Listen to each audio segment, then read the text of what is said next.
I have been playing the spit out of my Black Templars in Warhammer 40,000, 10th edition, and they finally feel like the Black Templar. I've been playing these suckers since 5th edition, 6th edition, 7th edition, 8th edition, and close combat Black Templar Space Marines have always been bad. But now, they're really good, and the list that I have really landed on is Sword Brethren spam, because few things in the game hit as hard as the Sword Brethren. And I put these guys together in 9th edition, and I put all swords, because swords were nice and cheap, and it kept the squad's points down, and I could bring more of them. But now, in the age of 10th edition and free war gear, I kind of want all the other goodies. Thunder hammers, lightning claws, power axes, which are now just power weapons, along with the swords. These guys just have the swords, and I've been playing with these guys, and I really like them, but they're not everything I want them to be yet. I really like WYSIWYG on my Space Marines, and currently these guys aren't WYSIWYG. And while I was putting these guys together, I tried really hard to make them unique. And in my quest to make them all unique, I kind of made them all samey same. They all have the exact same weapon loadout, but they also all have the exact same old school Space Marine helmet.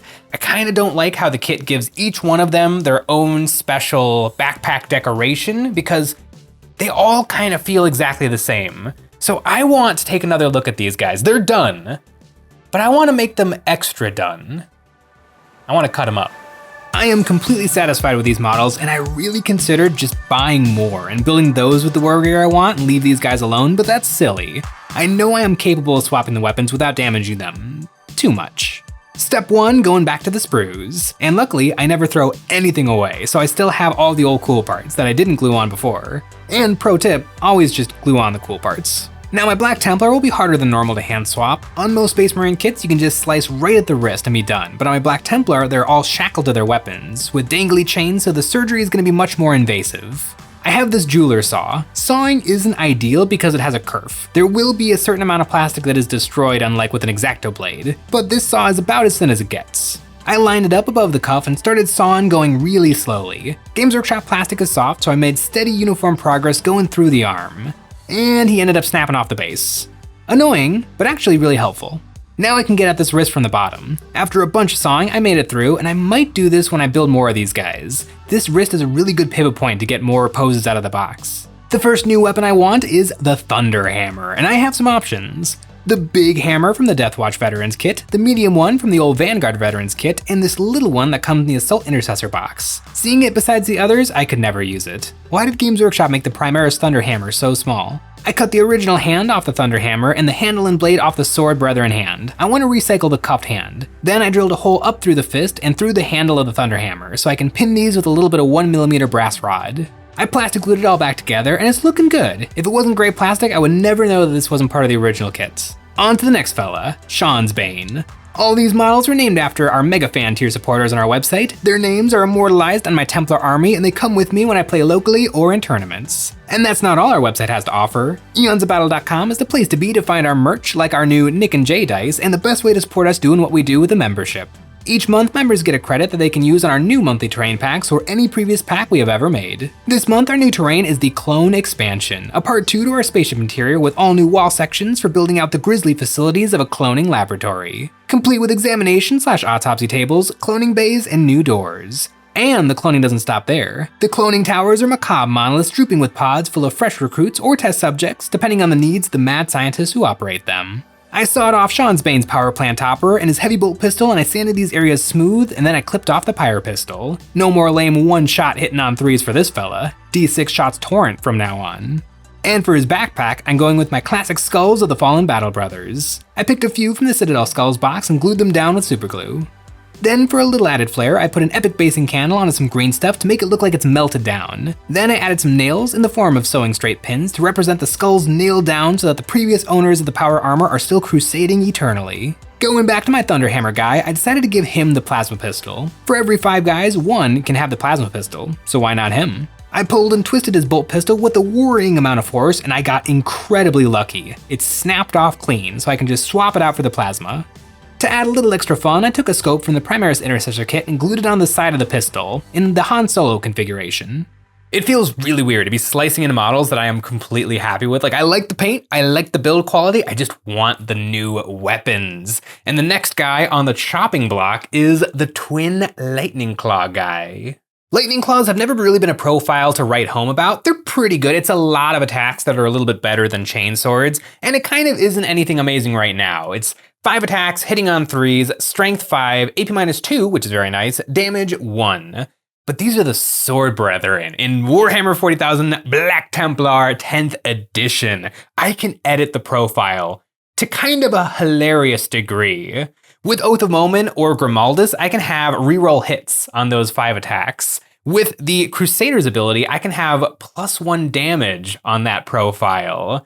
And it can get even wilder. If I do Crusader's Wrath Stratagem, I can have AP -1 to bring them up to AP -3. And if I really want to get nuts, I can use Grimaldus to give me a further AP -1, so they can be AP -4 on the Lightning Claws. And that becomes an unbelievably powerful stat line. And he's just one guy. The other 4 dudes backing him up haven't even attacked yet. I clipped the bits off the sprue. Games Workshop may have massacred the Thunderhammer, but I love the Primaris Lightning Claws. These little wrist gauntlets that let the Space Marines still have functioning fingers. I snipped the model's hands off of the elbows, and I flattened these cuts down with a few seconds under my Dremel tool. And then I plastic glued on the new hands. He looks so good with his 2 claws. I think he needs 2 more of something else. That's right, skulls. I glued down 2 more little skulls onto his backpack on either side of his torch. Now as I look at these guys, I really don't like that they all have the exact same helmet. So I hooked my fingernail under his chin and I pulled with all my might and snapped that sucker right off. Searching around in my bits bin, I found an old plastic Mark III helmet. This bit is a relic, perfect for the veterans of the chapter. Then I grabbed another pyre pistol. I tried to yank off the old heavy bolt pistol, but I had no luck. This hand was glued too well, so I clipped off the gun and then I mashed it up. Then I snapped off this guy's head too, which also snapped his feet off the base. I sawed off another power sword and found a power axe. This mod is purely cosmetic, as power swords and power axes are both just power weapon profile now. But if I can have an axe, I'm gonna take the axe. And I snapped this guy's head off too. 3 Sword Brethren are getting new helmets. And all the bits I cut off, I can reuse. It'll save me a little bit of painting time down the road, and I'm only down 1 power sword and 1 heavy bolt pistol. I am not just repriming these models and starting over. I just want to hit the new weapons, heads, and bits. It has been really fun revisiting these models, and I liked them before, but now I feel like they're perfect. When I was putting these guys together, I was getting back into Space Marines after kind of a long hiatus because I collected Space Marines in 6th edition and 7th edition and 8th edition, and they were always really bad. Black Templar, Close Combat Space Marines was really bad. And so I kept, trying to make it work, but then buying some more shooty stuff, buying some more tanks, and I essentially made Black Templar colored Ultramarines. And so when I put these guys together, I kind of made them Black Templar colored Ultramarines. You are now in the Sword Brethren, so here's your sword and here's your heavy bolt pistol, and off you go. But that's not what these guys are, because Sword Brethren isn't a squad, it's a rank. These guys have made it to the ranks of the Sword Brethren, and so what comes with that is they get free reign in the Space Marine Armory. They can walk through the halls of weapons and pick whatever helps them kill the most. This guy with the lightning claws, he's probably the best guy in the chapter with lightning claws. The guy with the plasma pistol, oh, he knows how to use that plasma pistol. I love the look of the mixed war gear, and it doesn't hurt that it works really, really well on the tabletop. Now that I have them all installed, it is time to paint these guys. And it's gonna be a little tricky. I have 2 products that can help me with this, Army Painter Brush On Primer and my Airbrush Primer. There's nothing stopping me from brushing it on. I put Army Painter over the skulls and Black Airbrush Primer over the claws. They both work just fine, although it did take 2 coats of the black. There is something in the primer that wants to be airbrushed, and it didn't flow and cover like normal paints. The Army Painter stuff, on the other hand, did just behave like normal paints. Now I really want to zen out all these claws, and to do this, I need to shield the rest of the model. For this, I used some tinfoil, poking a hole in the fist and then squishing it over everything else. Then I sprayed white paint, and while I was at it, I zenithaled the new heads as well. I put my Black Templar contrast paint recipe over his armor and head, and Null Oil over the chains. Then for the claws, I put watery blue over half of them, doing a few layers to make a gradient from white to blue. Then I went from the opposite direction and glazed dark blue to make the claws even brighter. Once I was happy with the gradient, I edge highlighted the claws with white and then dry brushed silver over these new hands, perfectly blending the new with the old. For the skulls, I put Games Workshop Skeleton Horde over the Army Painter Primer, and then I used a tan paint thinned down to sketch in some crunchy highlights to give the skull that dry texture. The end is done again, and you would never know that this guy has been weapon swapped. Oh, I am so happy, and the paint has held up beautifully. I was really worried that like over-handling the model would rub off the paint because I don't remember if I varnished these guys or not. I'm like 50-50 on if I varnish minis. If I remember to actually do it, I like to put the varnish on before I do the metallics so that the metallics have the most sheen that they can possibly have. But either way, this guy has held up great, and it's got me really excited for the rest of the squad. On Sean's Bane, I painted the prior pistol by priming it with the Army Painter brush on primer and then dry brushing over it and the candle with white paint. Then I put Nuln Oil over the candle, and for his gun, I used one of my all-time favorite colors, Rattling Grime, a black contrast paint with a little bit of brown in it. For the heat shroud and the fuel canister, I want these elements to be gold, and I have a trick for my Templar gold. I painted a gradient from brown to tan, and then I dry brushed gold over top. This gives me that purposeful highlights and shadows of non-metallic metal with the glitter of true metallic metal. And this little guy had the one little bit of repair I had to do, getting my original blue-gray base coat over this little spot between the skulls. Other than that, all the OG paint remained. On the new heads, I sponged on a little bit of silver for battle damage, and I painted the brow of this Mark III helmet with my gold recipe. Then I picked out the eyes with a dot of white and then a few coats of red wash. I used a few layers to get this red wash to make his eyes glow. Previously I did this with my good airbrush, but I have since broken it, and my huge needle in my Patriot 105 is not up to the task. I stuck on the new head and I almost forgot his little candle flame. I threw some orange and yellow onto this, and now he's as good as new, for the second time. Now for his partner in crime, Lord Summertime. He's also got a new Pyre pistol, and for his new face, I gave him a Primaris helmet with the Templar cross painted over the face. I do this to all my Primaris helmets. It's not easy, but 50th time's the charm. A little red on the eyes and another guy is redone. Oh, the Pyre pistols look so good. I have never actually put the Pyre pistol on any of my models because usually models that can take Pyre pistols are models that can also take plasma pistols, and plasma pistols are just flat better. But now I've got two, and they're a fun little gun. On these two guys, that is 2d6 shots, torrent, strength 4. That can actually skew really high and do some really nice damage. But speaking of guns that maybe aren't as much fun, my leader has the option to take a combi weapon, and I don't like combi weapons. It's a little bit better than his heavy bolt pistol, but barely.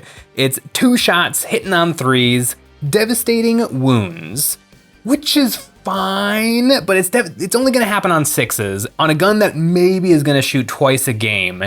It's not worth it, because sure, I'm gonna cause 1 devastating wound once every 6 games I play, but I'm gonna be annoyed every single time I shoot it and it doesn't happen. And I don't need that kind of negativity in my life, so I am perfectly fine leaving the combi weapon at home. Next up on the chopping block is the Power Axe guy. I primed the Power Axe in black, and instead of tinfoil, I tried Silly Putty for masking. The Silly Putty takes a little longer, but it is a sure thing. No paint is getting through that goo. I zenithalled the axe and then got to painting. I used Rattling Grime on the shaft, and then I picked out the points of the Templar symbol with my gold recipe. Then I painted the blade of the Power Axe in a gradient from dark blue to blue, and then onto the blade's edge with white in the middle, transitioning to black on the edges. I edge highlighted everything with white and then glued on his new face. For the last fella, the Thunder Hammer, I have tried a few different ways to make it look powerful, and I have a new idea for this one. I primed it with Army Painter brush on and then dry brushed the Thunder Hammer and Plasma Pistol with white. Then I put Rattling Grime over both weapons, and then I painted the head of the hammer and the coils of the Plasma Pistol with light blue. Then I dry brushed everything with a gunmetal, going heavy on the head of the hammer, which I finished with the dry brushing of dark metallic paint, so there's a lot of contrast between the metal and the blue inner glow of the hammer. I glazed white paint onto the coils of the Plasma Pistol, and he's ready to be the heavy hitter of my Sword Brethren team. This guy is probably the biggest departure from how I had them built before. Power swords and heavy bolt pistols are pretty darn consistent weapons, but now the Plasma Pistol and Thunder Hammer, they are not.